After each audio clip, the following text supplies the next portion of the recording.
Assalamualaikum warahmatullahi wabarakatuh. Anak-anakku yang solih dan solihah, bagaimana kabarnya hari ini? Semoga semuanya tetap dalam keadaan sehat walafiat. Amin. Sebelum kita mulai pembelajaran hari ini, mari kita berdoa bersama-sama ya. Semoga kita diberikan kemudahan dalam belajar dan mendapatkan ilmu yang bermanfaat. Amin. A'udzu billahi minasyaitonir rajim. Bismillahirrahmanirrahim. Raditu billahi rabba wa bil islami dina wa bi Muhammadin nabiyya wa rasula. Rabbi zidni ilman warzuqni fahman. Amin ya rabbal alamin.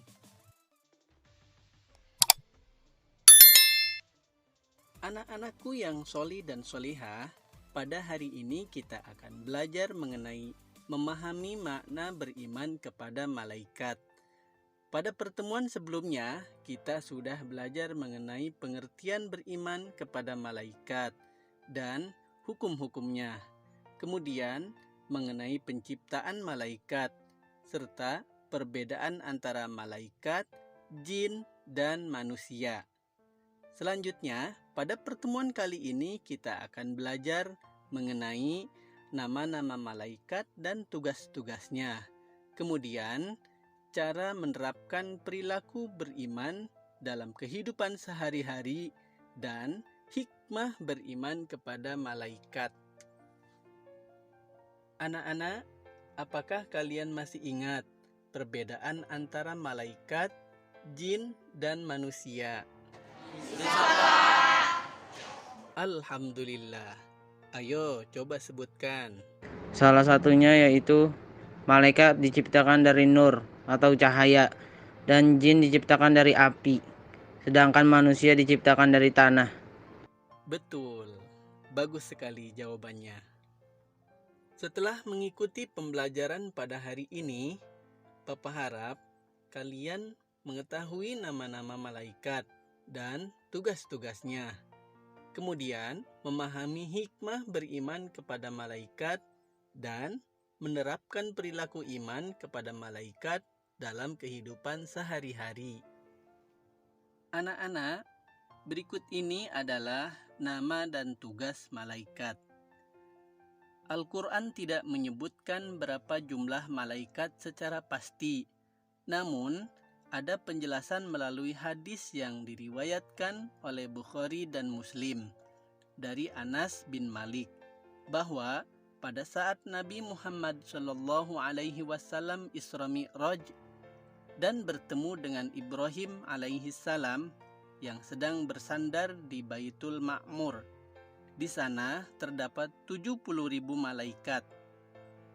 Dari penjelasan riwayat hadis tersebut menandakan bahwa jumlah malaikat sangat banyak. Namun, pada bagian ini hanya akan dijelaskan malaikat-malaikat yang namanya tercatat di dalam Al-Quran maupun hadis. Berikut ini adalah nama-nama dan tugas malaikat. Yang pertama, Jibril. Malaikat Jibril tugasnya menyampaikan wahyu kepada nabi dan rasul. Yang kedua, Mikail. Malaikat Mikail bertugas mengatur kesejahteraan makhluk, seperti mengatur awan, menurunkan hujan, melepaskan angin, dan membagi-bagikan rizki. Yang ketiga, Israfil. Malaikat Israfil bertugas meniupkan trompet sangkakala saat dimulainya kiamat hingga saat hari kebangkitan di padang mahsyar. Keempat, Izrail. Malaikat Izrail bertugas mencabut nyawa seluruh makhluk hidup, baik manusia, jin, iblis, setan, dan malaikat, apabila telah tiba waktunya. Yang kelima, Munkar. Malaikat mungkar bertugas menanyai orang yang sudah meninggal dan berada di alam kubur. Keenam, nakir. Malaikat nakir bertugas menanyai orang yang sudah meninggal dan berada di alam kubur. Ketujuh, rokib. Malaikat rokib bertugas mencatat semua pekerjaan baik setiap manusia, sejak akil baligh sampai akhir hayat. Yang kedelapan, atid. Malaikat atid bertugas mencatat semua pekerjaan buruk setiap manusia, sejak akil baligh sampai akhir hayat. Kesembilan, malik. Malaikat malik disebut juga malaikat zabaniyah, yang bertugas menjaga dan mengatur siksa atau azab bagi para penghuni neraka. Kesepuluh, ridwan. Malaikat Ridwan bertugas menjaga dan mengatur kesejahteraan penghuni surga. Anak-anakku yang solih dan solihah, selanjutnya yaitu hikmah beriman kepada malaikat. Dengan beriman kepada malaikat, banyak sekali pelajaran yang didapat oleh kita. Di antaranya adalah, yang pertama, menambah keimanan dan ketakwaan kepada Allah Subhanahu wa Ta'ala. Yang kedua, senantiasa berhati-hati dalam setiap ucapan dan perbuatan, sebab segala apa yang dilakukan manusia tidak luput dari pengawasan malaikat. Yang ketiga, menambah kesadaran terhadap alam wujud yang tidak terjangkau oleh panca indera. Yang keempat, menambah rasa syukur kepada Allah Subhanahu wa Ta'ala, karena melalui malaikat-malaikatnya manusia memperoleh banyak karunia. Yang kelima, menambah semangat dan ikhlas dalam beribadah walaupun tidak dilihat oleh orang lain ketika melakukannya. Yang keenam, menumbuhkan cinta kepada amal solih, karena malaikat selalu siap mencatat amal manusia. Dan yang ketujuh, semakin giat dalam berusaha, karena tidak ada rezeki yang diturunkan tanpa usaha dan kerja keras. Anak-anak yang hebat, sebelum Bapak lanjut menjelaskan, silahkan jika ada yang mau bertanya. Saya, Pak. Pak, apa akibatnya jika kita tidak beriman kepada malaikat?